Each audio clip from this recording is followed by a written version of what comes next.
Praise lord, హల్లెలూయా. దేవుని ఘనమైన నామానికి మహిమ కలుగునుగాక. తన ఉచితమైన కృపను బట్టి దేవుడు మరి యొక్క నూతనమైన దినం మన జీవితంలో ఇచ్చాడు. ఎన్నో ఆశ్చర్యమైన అద్భుతమైన కార్యాలు చేసే దేవుని మనం ఈ రీతిగా ఆరాధించడానికి సజీవులుగా వచ్చిన గొప్ప దేవునికి స్తోత్రాలు చెల్లించుకుంటూ 27వ దినపు కృతజ్ఞత కూడిక మరియు విజ్ఞాపన కూడికలు మనందరినీ తీసుకొచ్చిన గొప్ప దేవునికి స్తోత్రాలు చెల్లించుకుంటూ మరి యొక్క ప్రతిష్ఠించి ఏర్పరిచిన దైవజనుల కుటుంబానికి స్తోత్రాలు చెల్లించుకుంటూ వందనాలు చెల్లించుకుంటూ మరి ఒక కీర్తన కీర్తన ద్వారా దేవుని నామాన్ని కనబరుద్దాం. హల్లెలూయా, స్తోత్రం. ప్రైజ్ లార్డ్, హల్లెలూయా. నిన్న నేడు నిరంతరం మరనే మారవు, నా జ్ఞాపకాలలో చెరగని వాడవనే పాట పాడుకుందాం. చప్పట్లు కొట్టుకుంటూ ఉద్యోగంగానే సన్నిధులు నమ్మదగిన దేవుని ఆరాధిద్దాం. హల్లెలూయా.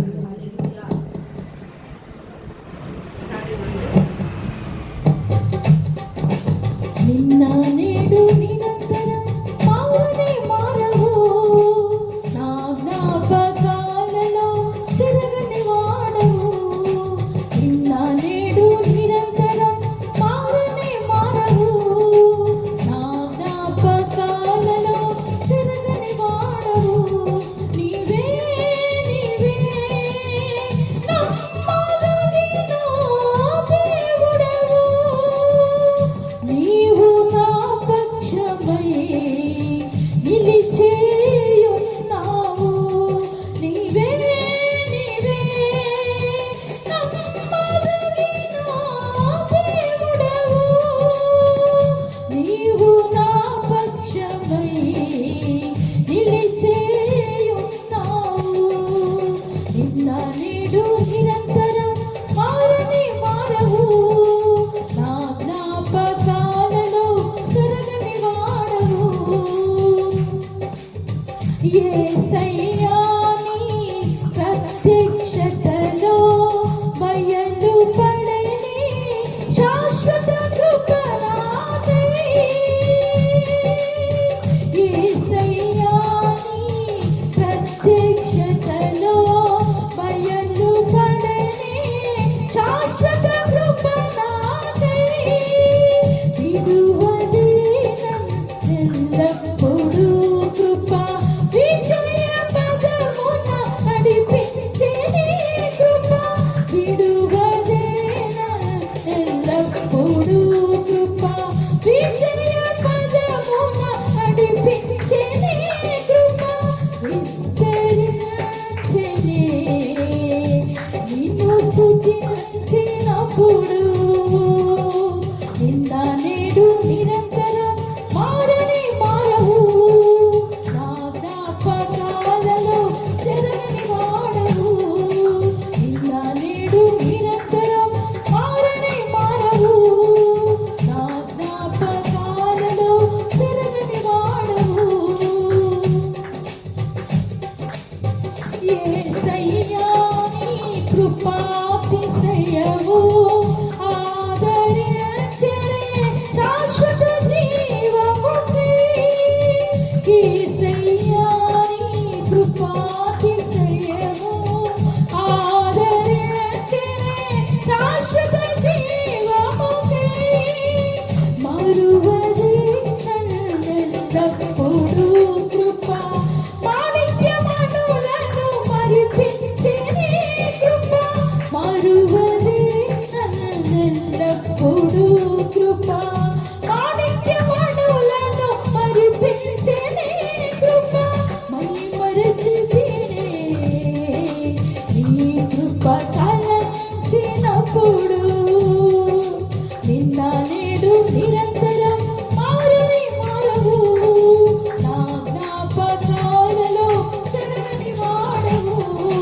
నిన్న నేడు నిరంతరం మారని మారవు, నా జ్ఞాపకాలలో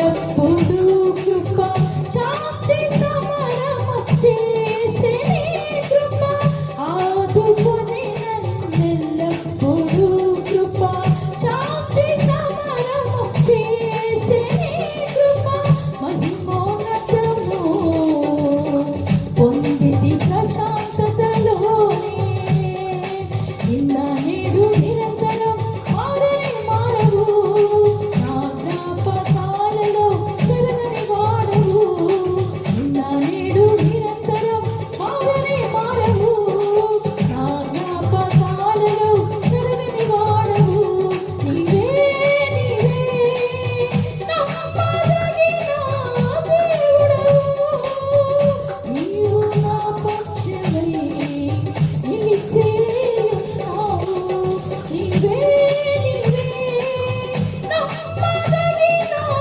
దేవుడవు నీవు నా పక్షమై నిలిచే ఉన్నావు నిన్న నేడు నిరంతరం మారనే మారవు నా జ్ఞాపకాలలో చెరగని వాడవు హల్లెలూయా హల్లెలూయా స్తోత్రం హల్లెలూయా స్తోత్రం మరొక కీర్తన ద్వారా దేవుని నామాన్ని కనపరుచుకుందాం హల్లెలూయా ఎంత మంచి దేవుడు అయ్యా అనే పాట అందరము కలిసి పాడుకుందాం స్తోత్రం స్తోత్రం స్తోత్రం ఇదే పెట్టనండి.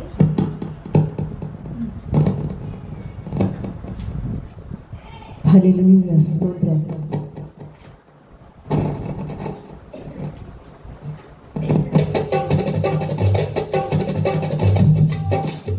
ఎంత మంచి దేవుడవయ్యా ఎంత మంచి దేవుడవేసయ్యా చింతలన్నీ తీరేనయ్యా నిన్ను చేరగా ఎంత మంచి దేవుడవేసయ్యా నా చింతలన్నీ తీరేనయ్యా నిన్ను చేరగా ఎంత మంచి దేవుడవేసయ్యా ఎంత మంచి దేవుడవయ్యా ఎంత మంచి దేవుడవేసయ్యా చింతలన్నీ తీరేనయ్యా నిన్ను చేరగా ఎంత మంచి దేవుడవేసయ్యా నా చింతలన్నీ తీరేనయ్యా నిన్ను చేరగా ఎంత మంచి దేవుడవేసయ్యా ఘోర పాపినైనా నేను దూరంగా పారిపోగా ఘోర పాపినైనా నేను దూరంగా పారిపోగా నీ ప్రేమతో నన్ను క్షమించి నన్ను హత్తుకున్నావయ్యా నీ ప్రేమతో నన్ను క్షమించి నన్ను హత్తుకున్నావయ్యా ఎంత మంచి దేవుడవేసయ్యా ఎంత మంచి దేవుడవేసయ్యా చింతలన్నీ తీరేనయ్యా నిన్ను చేరగా ఎంత మంచి దేవుడవేసయ్యా నా చింతలన్నీ తీరేనయ్యా నిన్ను చేరగా ఎంత మంచి దేవుడవేసయ్యా నాకున్న వారందరూ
స్తోత్రం స్తోత్రం స్తోత్రం.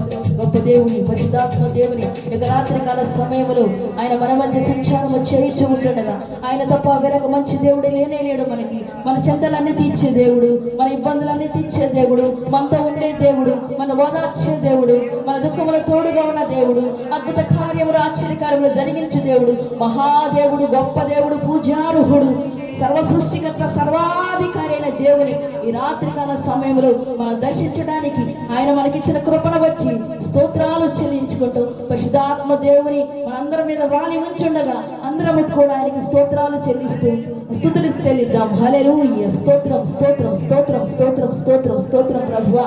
అయా తండ్రి యొక్క ప్రార్థన కూడికలో 27 దినాలు మీరు మనం కాచి కాపాడిన విధానం బట్టి స్తోత్రాలు నాయన. ముందున కార్యక్రమం అంతా మీ చేతులకు తీసుకొని దేవాని దాసుని ముఖాంతరములోంచి నాయన మీరు మాతో ఏమైతే మాట్లాడుతున్నారో పరిశుద్ధాత్మ దేవుడా నాయన మానవ స్వరాన్ని మరుగ చేసి దైవ స్వరాన్ని మాకు వినిపించమని యేసే ఘనమైన నామములో ప్రార్థించి అడిగి వేడుకుంటున్నాను పరమ తండ్రి. ఆమేన్. ఆమేన్.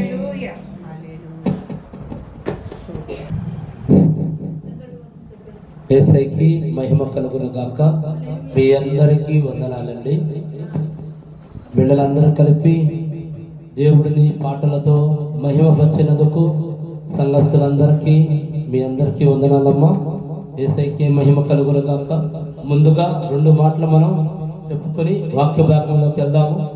అయితే మనం ఎందుకని మెయిన్గా ఈ కృతజ్ఞత కోడికలు పెట్టుకున్నామంటే దేవుడు ఒక అద్భుతమైన దర్శనం ఇచ్చాడండి. దేవుడు దర్శనం కనుక ఇస్తే ఆ కార్యాలు నెరవేరుతాయి. ఈరోజు మన అంశం కూడా దర్శనం గురించే, దేవుడు ఒక దర్శనం గురించే మనం మాట్లాడుకుంటాము. వాక్యం ద్వారా దేవుడే మాట్లాడిస్తాడు. దేనికని అంటే దేవుడు ఒక దర్శనాన్ని కనుక చూపించాడు అంటే అది ఖచ్చితంగా నెరవేరుతుంది అని మనం నమ్మాలి. అక్కడే కార్యం నెరవేరుతుంది, కార్యం జరుగుతుంది. నాకు నా జీవితంలో దేవుడు అనేకమైన దర్శనాలు అలా ఇచ్చాడు, అట్లా నెరవేర్చాడు. అందుకే మందిరము కూడా నాకు యేసయ్య కట్టి తాళాలు ఇచ్చాడు.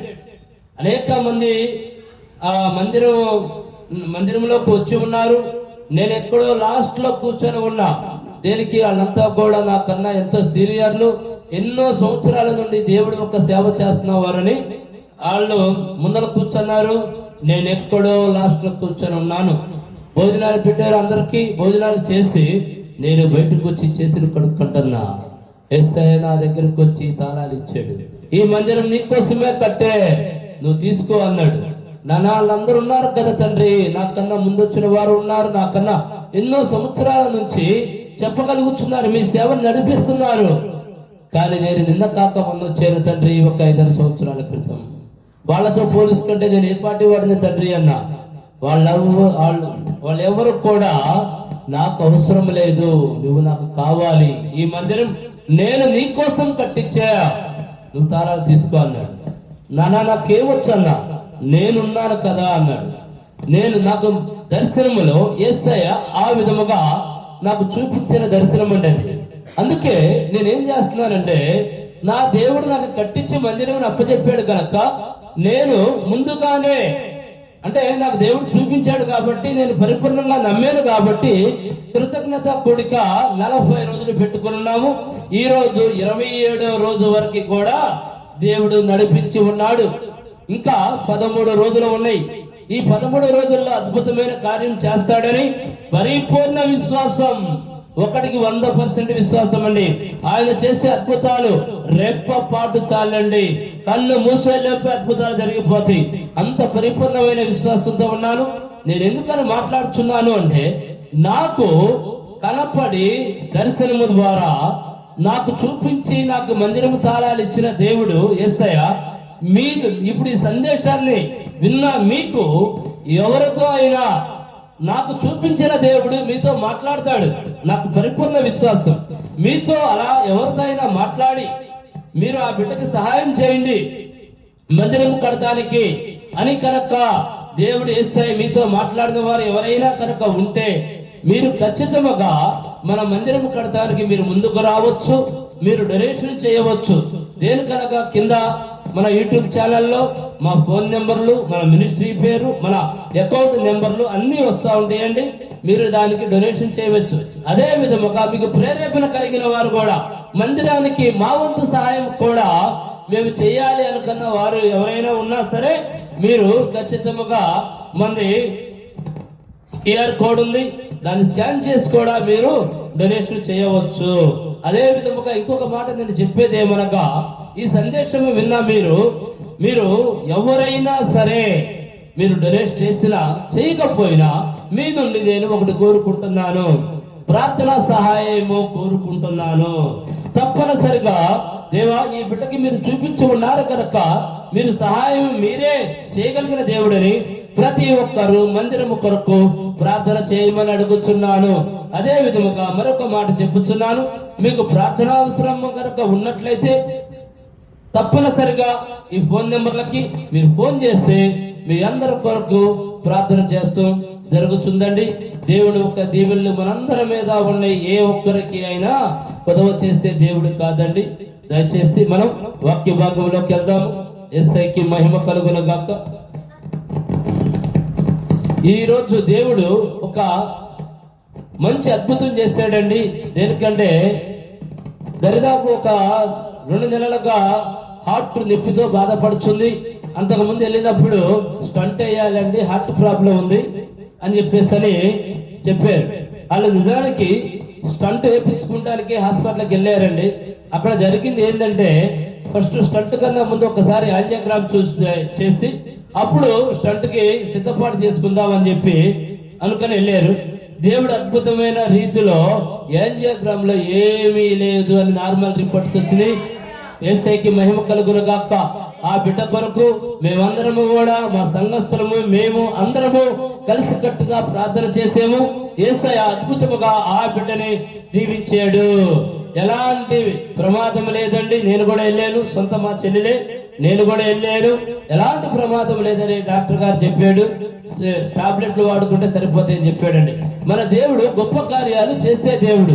దయచేసి అందరము బలమైన విశ్వాసంతో ఉందాం మన దేవుడి పట్ల. యేసయ్యకి మహిమ కలుగును గాక. వాక్య భాగంలోకి వెళ్దాం.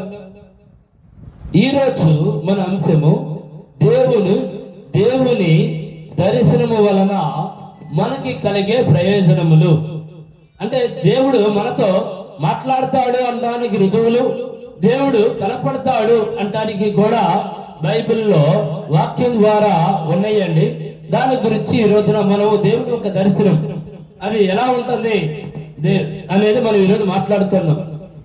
ఆయన మనకి కనపడ్డట్టయితే దర్శనం ద్వారా మనకి కనపడ్డా, దర్శనంతో మనతో మాట్లాడినా మన జీవితాలకి కలిగే మేలులు, గొప్ప కార్యాలు, అనేకమైన సూచక క్రియలు అవన్నీ కూడా దేవుడు ఇష్టమైన బిడ్డల దగ్గరకు వస్తాడండి. ఆయన నీతో మాట్లాడే దేవుడు, నాతో మాట్లాడే దేవుడు, మనందరితో ఖచ్చితంగా మాట్లాడే దేవుడు. ఏ ఒక్కరు కూడా బలహీన పడవద్దు. విశ్వాసంలో మన దేవుడు అందరినీ ప్రేమించుచున్న దేవుడై ఉన్నాడు. యేసయ్యకి మహిమ కలుగును గాక. యెహెజ్కేలు 8వ అధ్యాయము 4వ వచనం చూడండి.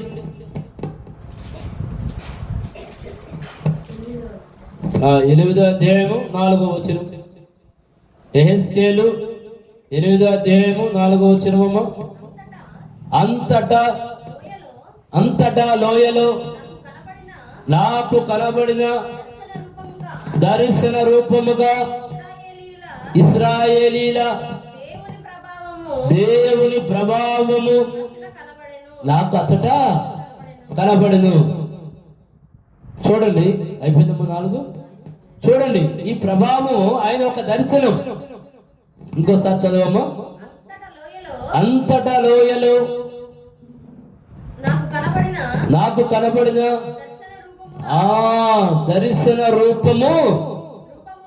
దర్శన రూపముగా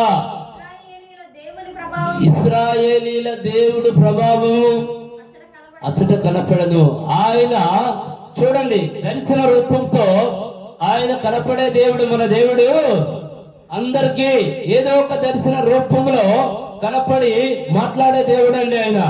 అందుకు ఆయన ఎప్పుడైతే ఆయన దర్శన రూపము మనకి కనపడిందో మనం దాన్ని పట్టుకోవాలి. ఇక దేవుడు ప్రభావం, అది ఆయన ప్రభావం మన మీదకి వచ్చింది. ఆయన దర్శించాడు అంటే నువ్వు ఆయన ఎందుకున్నా బిడ్డవే, నువ్వు అందరిలాంటి వాడు కాదు.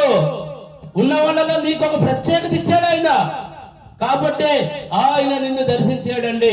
లేకపోతే ఇంత మహా సృష్టి చేసిన దేవదేవుడు అందరికీ కనపడ్డే, అందరితో మాట్లాడే, ఆయన మనతో మాట్లాడాడన్నా, ఆయన మనకు దర్శనమిచ్చాడన్నా, మన పట్ల ఏదో ఒక పెద్ద ప్రణాళిక దేవుడు చేపిస్తానికి సిద్ధముగా ఉన్నాడు.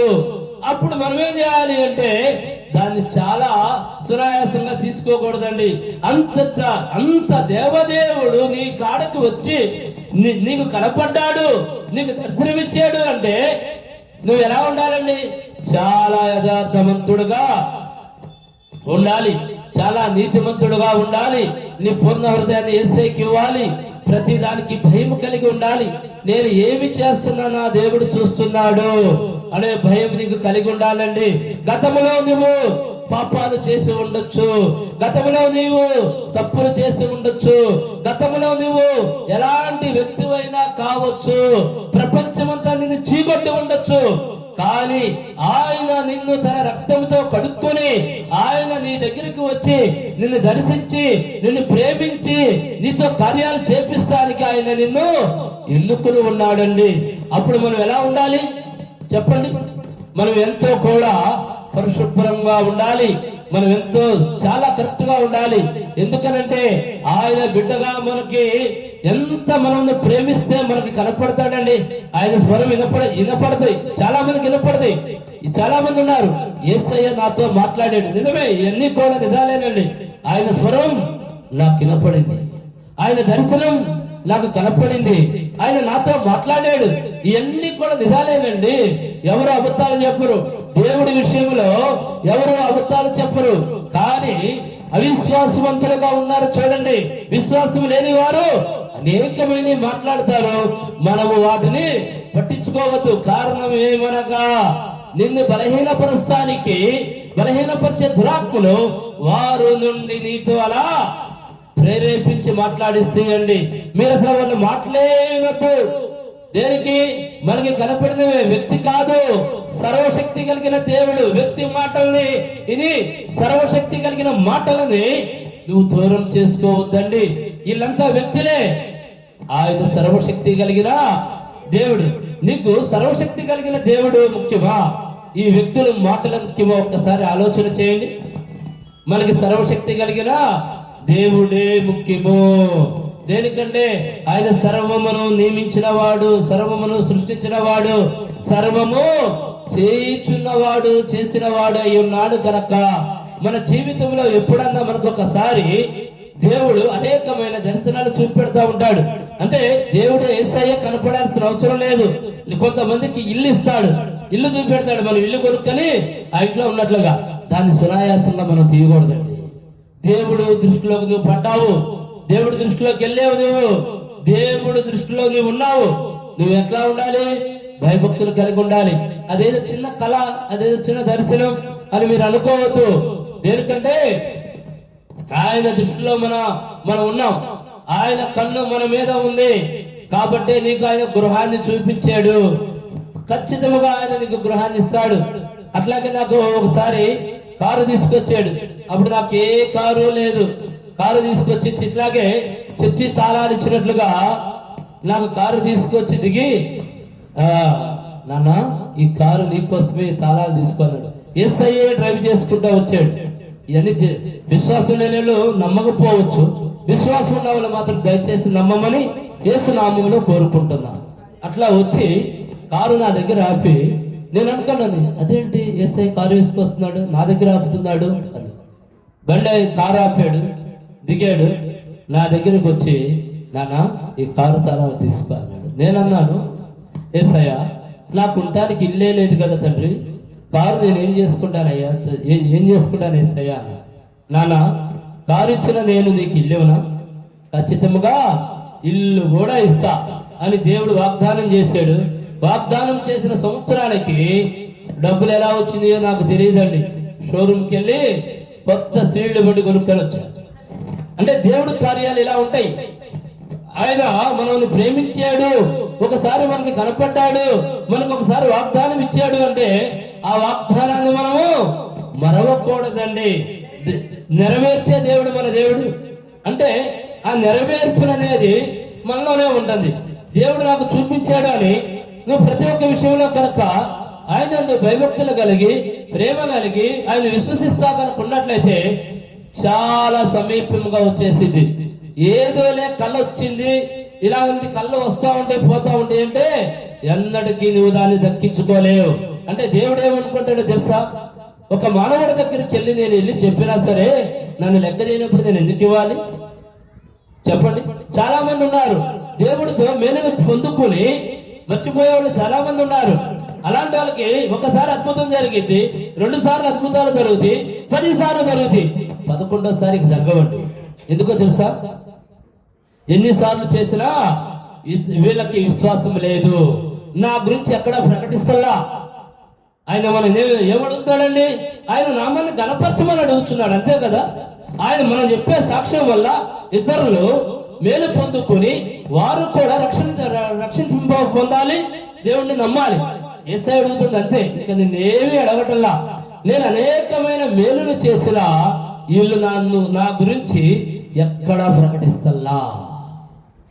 ముఖ్యమైన సమయం వచ్చేటప్పటికే మనం దేవా దేవా దేవా అని కన్నీరు కార్చిన మన కన్నీరు వైపు అప్పుడు ఆయన చూడ్డు. నిజమండి, ఎలాంటి వాళ్ళని నేను చాలా మందిని చూశాను.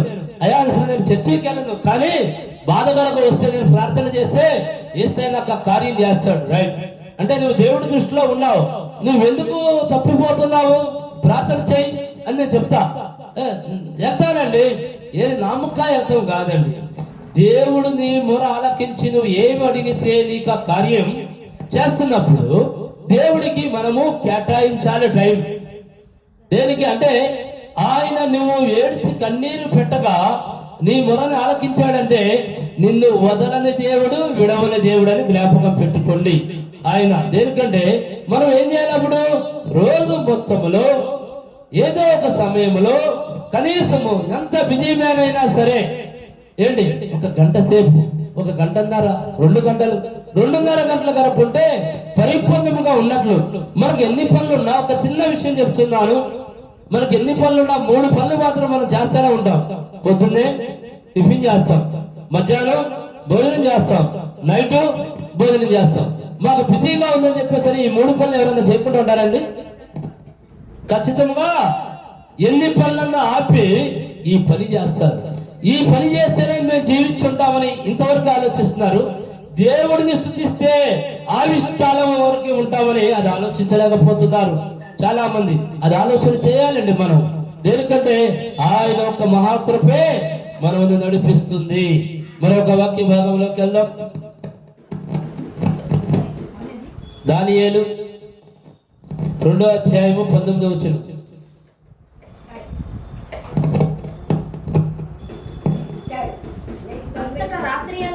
అంతటా రాత్రి యందు దర్శనము చేత ఆ మర్మము దానియేలునకు బయలుపరచబడదు. చూడండి ఏమంటున్నాడు అక్కడ, దర్శనం వచ్చింది. అంతటా రాత్రి యందు దర్శనము చేత ఆ మర్మము దానియేలునకు బయలుపరచబడింది. అంటే దేవుడు కనపడి ఏం చెప్పాడు? మర్మం. అక్కడ మర్మాన్ని తెలియజేశాడు. అక్కడ దావీదు ఏం చేశాడు? బలమైన విశ్వాసంగా మారిపోయాడు కాదా? సరేలే అయ్యా, నువ్వు నాతో ఏదో చెప్పావు, ఏదో అయిపోయింది అని దానియేలు పని దానియేలు చేసుకున్నాడా? చెప్పండి, చేసుకోవాలి. ఎన్ని పనులున్నా దానియేలు ఎన్నిసార్లు ప్రార్థన చేసుకునేవాడు? కనుక దానియేలు పరలోకమందున్న దేవుడిని ఏం చేస్తున్నాడు? కనుక దానియేలు పరలోకమందున్న దేవుడిని స్తుతించాడండి. మనమేం చేస్తున్నా? దేవుడు మనతో కూడా ఏదో ఒక మనిషితో ఏదో ఒక సందర్భంతో మాట్లాడే తీరేడండి. దర్శించాడు. మాట్లాడుతాం, దర్శిస్తాం, ఏదో ఒకటి మాత్రం కంపల్సరిగా చేసే ఉంటాడు. కానీ మనమైతే ఏం చేస్తున్నామంటే మర్చిపోతున్నాం అంటే ఏంటది? చెప్పండి? దేవుడు నా బిడ్డతో నేను మాట్లాడాను అని దేవుడు అనుకంటే అపవాది ఏం చేస్తుందంటే నువ్వు మర్చిపోయేటట్టు చేస్తుంది. కానీ అక్కడ దానియేలు ఏం చేశాడు? రోజుకి ముమ్మార్లు ప్రార్థన చేశాడండి. ఎలా? యేసయ్యా నువ్వు నాతో మాట్లాడావు అంటే నేను నీ దృష్టిలో ఉన్నాను తండ్రి, నువ్వు నా మాటలు ఆలకిస్తున్నావు, నా నాలుక నుంచి వచ్చే ప్రతి మాట నువ్వు ఆలకిస్తున్నావు తండ్రి. నేను నీ ప్రేమకు దూరము కాను, నేను నీ వరాలకు దూరము కాను, నేను నీ కృపలకు దూరము కాను, నేను నీ దీవెనలకు దూరము కాను, నీ ఐశ్వర్యములకు దూరము కాను. ఇవన్నీ మనకి రావాలి అంటే మనం ఏం చేయాలండి? చెప్పండి. దేవుడిని స్తుతించాలి, దేవుడిని ఆరాధించాలి. ఇదివరకు నేను ఖచ్చితంగా మోకరించినప్పుడల్లా ఎవరన్నా గుర్తుపెట్టుకోండి దయచేసి, ప్రార్థన శక్తి కలిగి ప్రార్థన మీద విశ్వాసం ఉన్నవాళ్ళు మనము మోకరిస్తే 45 నిమిషాలు దాటాలండి. ఈ లోపు దయచేసి మీరు ఎంత కష్టమైనా సరే, మోకరించలేకపోయినా కూర్చొనన్నా సరే ప్రార్థన మాత్రం చేయండి. 45 నిమిషాలు దాటాలి. టైం పెట్టుకోండి. ఏదో ఒక 5 నిమిషాలు చేసేమో 10 నిమిషాలు చేసేమో అనే ప్రార్థన కాదు. 45 నిమిషాలు పైగా గనక ప్రార్థన చేస్తే మన ప్రార్థన పరిపూర్ణముగా దేవుడు అంగీకరించినట్లే. దేనికంటే ఇవన్నీ కూడా కొన్ని మర్మాలు ఉన్నాయి. ఇవన్నీ కూడా ఎవరో చెప్పరు. మనం ప్రార్థన చేస్తున్నప్పుడు ఏకాంత ప్రార్థన చేసుకోనియండి, ఇంట్లో కుటుంబ ప్రార్థన చేసుకోనియండి, ఎలా అయినా సరే మనము మోకరించేము అంటే మినిమం 45 నిమిషాలైనా దాటాలి. దానియేలు విశ్వాసంతో ఉన్నాడు కనుక దానియేలుని దేవుడు తన హృదయానికి అనుకున్నాడండి, కాదా? ఆయన ప్రార్థన చేశాడు. ఆయనతో మాట్లాడిన రహస్యం ఏమో మనకు తెలియదు, కానీ ప్రార్థన విడవల. ఇంకోసారి చదవమ్మా.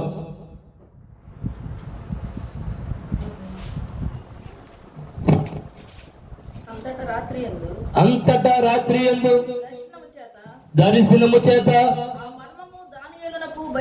ఆ మర్మము దానియేలునకు బయలుపరచబడినది కనుక దానియేలు పరలోకమందున్న దేవుణ్ణి స్తుతించాడు. చూడండి, పరలోకమందున్న దేవుడు దానియేలు దగ్గరికి వచ్చి ఏదో మర్మము చెప్తే దానియేలు ఏం చేశాడు? పరలోకమందున్న దేవుడిని స్తుతించాడు. అంటే ఆయన దృష్టిలో మనం ఉన్నాం. దయచేసి అందరూ గమనించండి. మీకు దేవుడి స్వరం వినపడదు. చాలా మందికి స్వరాలు వినపడతాయండి. ఆలాపన అనుకుంటారు మనోళ్ళు. కానే కాదు, దేవుడి స్వరం వినపడింది. చాలా మందికి కనపడతాడు, చాలా మందికి కార్యాలు చేస్తున్నట్టుగా చూపెడతాడు. ఇలాంటి గనక జరిగితే మన జీవితం ధన్యమేనండి. దేనికంటే అంతటి దేవదేవుడు ప్రేమించి మన దగ్గరికి వస్తే మనం ఏమి చెల్లించాలి? ఆయనకి స్తుతులు చెల్లించాలండి. దయచేసి అందరూ జ్ఞాపకం పెట్టుకోండి. మరొక వాక్య భాగానికి వెళ్దాం. దానియేలు 8వ అధ్యాయం 17వ వచనం చూడండి.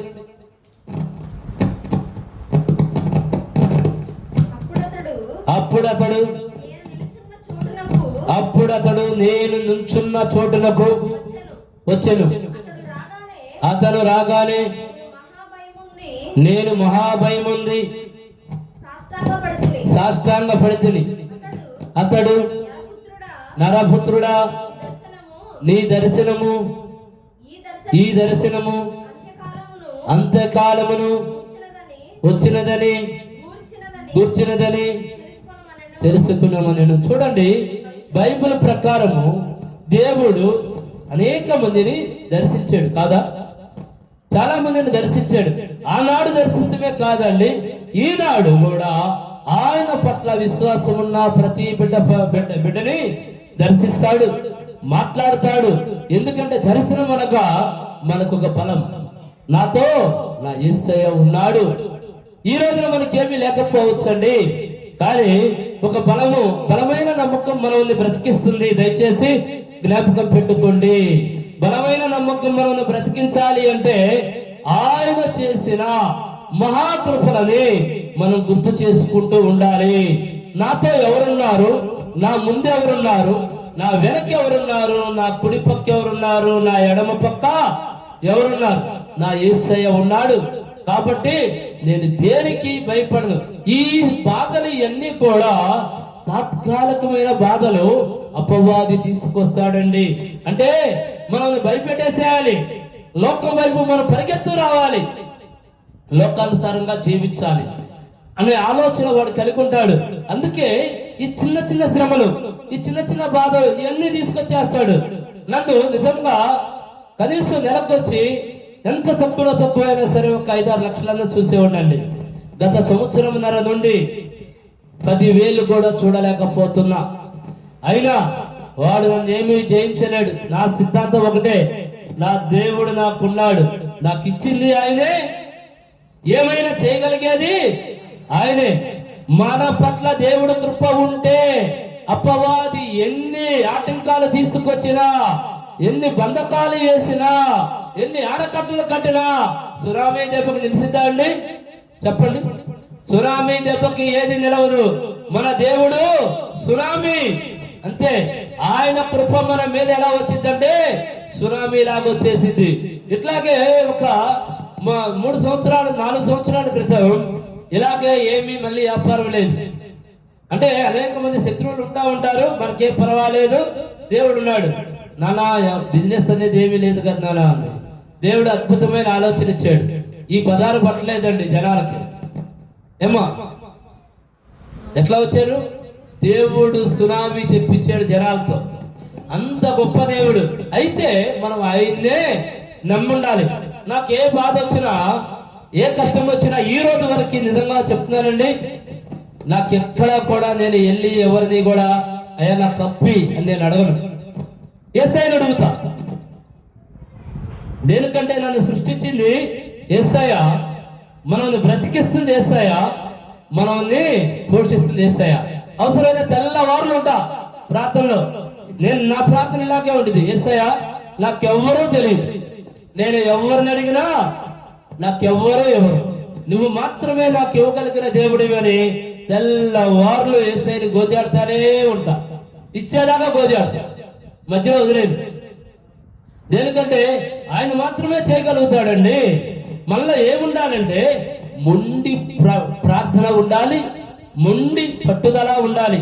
నేను ఇట్లా అడుగుతా, నాకేమీ లేదు, నన్ను ఏం చూసిస్తారు? ఏ ఆస్తులు నాకు లేవు. ఎవరి దగ్గరికి వెళ్ళేవనుకోండి, ఏ ఆస్తి పెడతా అంటారు. ఏముండే మనకి? ఏమీ లేవు. కానీ మన యేసయ్య అయితే మనం ప్రార్థిస్తే చాలు. ప్రేమించే దేవుడు గనక, మనం యేసయ్య బిడ్డలము గనక నీ దగ్గర ఏముందని అడగడు. నువ్వు నన్ను ప్రేమించుచున్నావు, ఈ కృపలన్నీ నీయే, ఈ దీవులన్నీ నీయే, ఈ ఐశ్వర్యం అంతా నీదే. మన ఐశ్వర్యం నిజంగా ఎక్కడుందంటే అండి యేసయ్యలోనే ఉంది. కాబట్టి మనం ఐశ్వర్యవంతులం అవ్వాలన్నా, దేవుని కృపలోకి వారసులం అవ్వాలన్నా మనకి ప్రార్థన చాలా అవసరం. ఎందుకంటే మన పక్షమున యేసయ్య ఉన్నాడు. ఏ ఒక్కరు కూడా బలహీనపడవద్దు. ఎందుకంటే బలహీనపరిచే దురాత్మలు అనేకమైనవి ఉన్నాయి. ఒకటే, నీవు నన్ను ఏమీ చేయలేవు. దేవుడు మనకి 2 పూట్ల ఆహారం ఇస్తున్నాడా లేదా? ఎన్ని బాధలున్నా అది ఆయన ప్రేమే కదండి. ఏంటి, మనల్ని పోషిస్తున్నాడు. యేసయ్యకి మహిమ చెప్పుకోవాలి. ఎందుకంటే ఎన్ని బాధలున్నా, ఎన్ని ఇబ్బందులున్నా మనల్ని ఫస్ట్లైన ఉంచుతున్నాడా? ఉంచడు. ఎందుకంటే ఆయన ఫస్ట్లో ఉంచే దేవుడు కాదు, ప్రతి బిడ్డని పోషించే దేవుడు. మరొక వాక్య భాగానికి వెళ్దాం.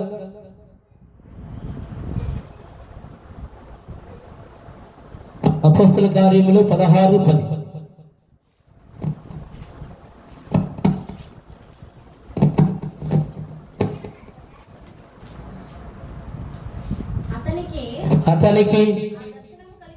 అతనికి ఆ దర్శనము కలిగినప్పుడు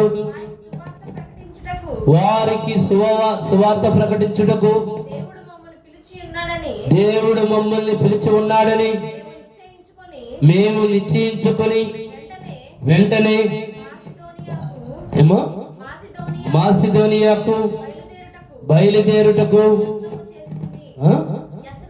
యత్నము చేసి.